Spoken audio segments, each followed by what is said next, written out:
nous allons démontrer deux propriétés liées aux fonctions affines. La première propriété que nous allons démontrer est la suivante. F est une fonction affine dont l'expression est f de x égale à ax plus b, si et seulement si le quotient f de x2 moins f de x1 divisé par x2 moins x1 est constant et est égal à a. Ensuite, nous allons démontrer que le sens de variation de la fonction f dépend du signe de a. Alors, on va commencer par démontrer la première propriété qui est une équivalence et on va démontrer cette équivalence par double implication. On va déjà supposer que la fonction f est une fonction affine et on va montrer que le quotient cité est bien égal à a. Donc supposons d'abord que f est une fonction affine, donc elle s'écrit sous la forme f de x égale à ax plus b. Calculons le quotient f de x2 moins f de x1 divisé par x2 moins x1. Donc pour calculer f de x2, on remplace x par x2, on obtient ax2 plus b. Et de même pour f de x1, c'est ax1 plus b. Et donc tout ça divisé par x2 moins x1. Ici, j'ai mis des parenthèses puisqu'il faut prêter attention au signe moins qui est ici. On peut néanmoins supprimer ces parenthèses, cela nous donne ax2 plus b moins ax1 moins b. On peut simplifier le numérateur puisqu'on voit plus b et moins b. On a donc ax2 moins ax1, on peut factoriser le numérateur par a, cela donne a facteur de x2 moins x1 divisé par x2 moins x1. Et donc en simplifiant cette fraction par x2 moins x1, on obtient bien a. Donc on vient de démontrer l'implication directe, on va à présent démontrer la réciproque. On va supposer que le quotient est bien égal à a et on va montrer que la fonction est une fonction affine. Donc supposons que f de x2 moins f de x1 divisé par x2 moins x1 est égal à a, et cela quels que soient les réels x1 et x2 distincts pour que ceci soit bien défini. Donc on veut montrer que f de x s'écrit sous la forme ax plus b. La difficulté, c'est que dans ax plus b, il n'y a qu'une seule variable, x, alors qu'ici nous avons deux variables, x1 et x2. Donc pour se ramener à une seule variable, on va poser x1 par exemple égal à 0 pour simplifier le dénominateur. Cette propriété étant valable pour tout x1 et x2, on a tout à fait le droit de poser x1 égal à 0. Si x1 égale à 0, nous obtenons donc f de x2 moins f de 0 divisé par x2 moins 0, c'est-à-dire x2. Et ce quotient est égal à a. Et ceci est valable pour tout x2 différent de x1, c'est-à-dire pour tout x2 non nul, donc pour tout x2 appartenant à R étoile. On effectue alors le produit en croix, on obtient f de x2 moins f de 0 qui est égal à a fois x2, et en additionnant f de 0 dans les deux membres de l'égalité, alors on a f de x2 qui est égal à ax2 plus f de 0. Et cela, quel que soit x2 appartenant à R étoile. Alors on peut se demander ce qu'il se passe si x2 est égal à 0. Le membre de gauche est égal à f de 0. Et le membre de droite, si x2 égale à 0, est égal à a fois 0, donc 0 plus f de 0. Il est aussi égal à f de 0. On a donc égalité entre ces deux membres. Donc notre propriété est en réalité valable, même si x2 est égal à 0. Donc cette égalité est valable pour tout x2 appartenant à R.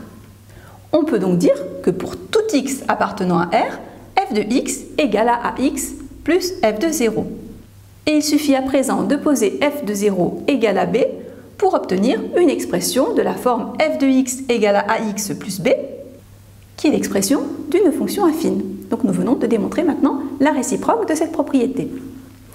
Nous allons à présent démontrer notre seconde propriété qui parle du sens de variation d'une fonction affine. Et on va démontrer que si a, le coefficient de la fonction, est strictement supérieur à 0, eh bien f sera strictement croissante. Et que si a est strictement négatif, f sera strictement décroissante. Alors rappelons-nous tout d'abord la définition d'une fonction strictement croissante ou d'une fonction strictement décroissante.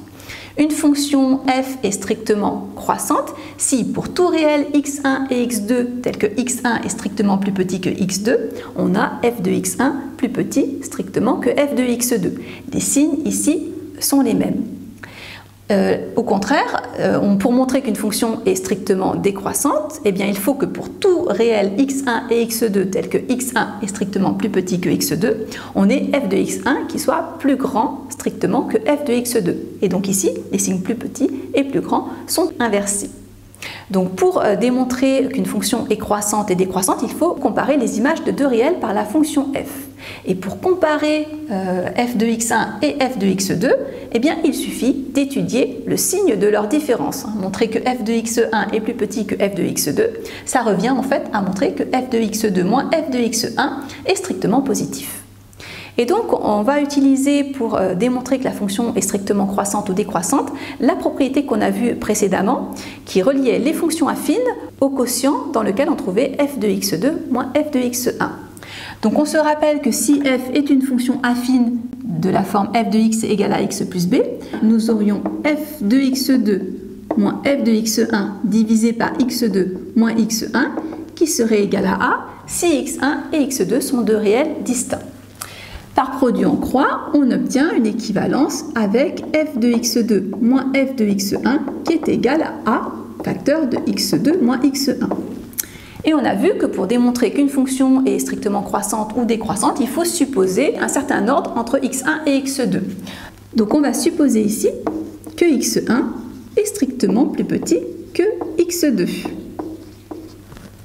Donc on voit que le signe de cette expression dépend du signe de x2 moins x1, mais si on a x1 strictement plus petit que x2, eh bien x2 moins x1, lui, est strictement positif, et donc le signe de ça dépend du signe de a. Donc c'est pour ça que nous allons raisonner par disjonction de cas selon le signe de a. Donc nous étudions d'abord le premier cas, si a est strictement positif.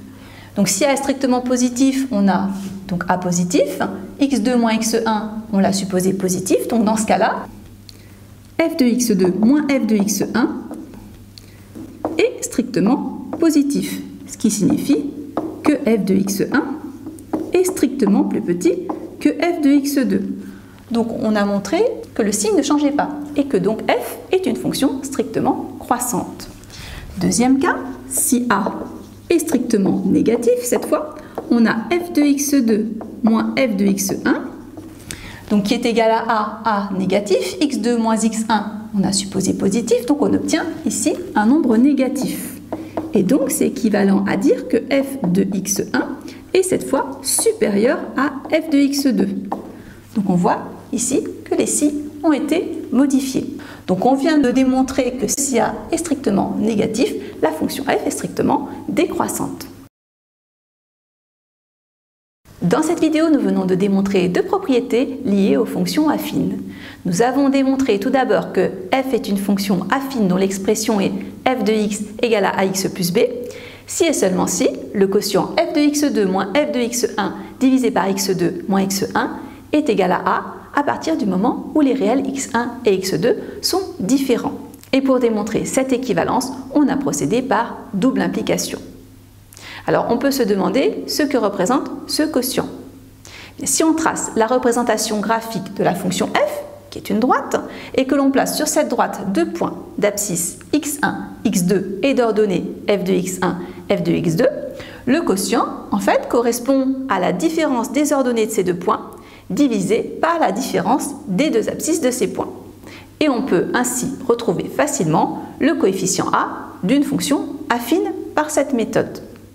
Alors on peut aussi remarquer que si la différence entre les deux abscisses est égale à 1, c'est-à-dire si x2 moins x1 est égal à 1, eh bien on avait vu tout à l'heure que f de x2 moins f de x1 était égal à a fois x2 moins x1, et donc c'est-à-dire que dans ce cas, f de x2 moins f de x1 est égal à a.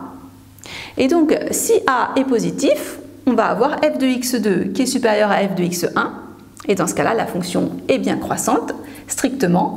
Et si a est strictement négatif, cette fois on va avoir f de x1 qui est supérieur à f de x2, et on retrouve bien une fonction décroissante. On l'a démontré tout à l'heure en effectuant une disjonction de cas. Enfin, il faudra se rappeler d'une astuce qu'on a utilisée ici pour comparer deux nombres a et b.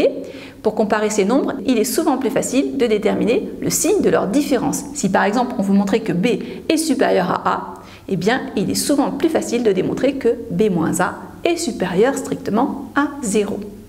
Eh bien, je vous remercie d'avoir regardé cette vidéo. À très bientôt.